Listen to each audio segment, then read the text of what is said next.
For a parent to talk with a teenage girl about birth control can be a little bit daunting, but it's less daunting if the parent has been talking with the girl about sex in general from the time she started asking questions.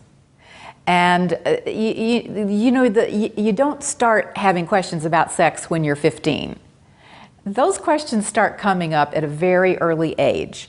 And we need, as adults, to remember that when children start asking questions at those younger ages, they don't have the same issues that we have about it. It's just purely mechanical. They just want to know, how does this stuff work?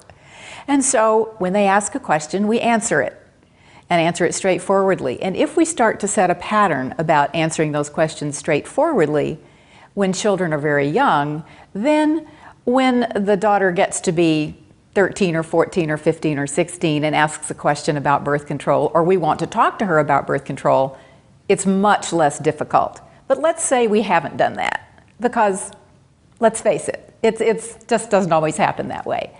Still, it's easy for a parent if the parent will simply be very straightforward about it. And to open it by saying, look, I'm not saying that I think you're sexually active. I'm not trying to pry into your life. But there's information that I want to make sure that you have, because I love you so much. I want to make sure that when you do have sex, you can be responsible and you can protect yourself. And then I think if a parent doesn't really feel comfortable sharing a lot of information, or may feel that she or he doesn't have sufficient information, again, to have that conversation in the doctor's office, in front of a website, or take the daughter to Planned Parenthood or their healthcare provider. Another way to do it is that, my goodness, watch television together one night.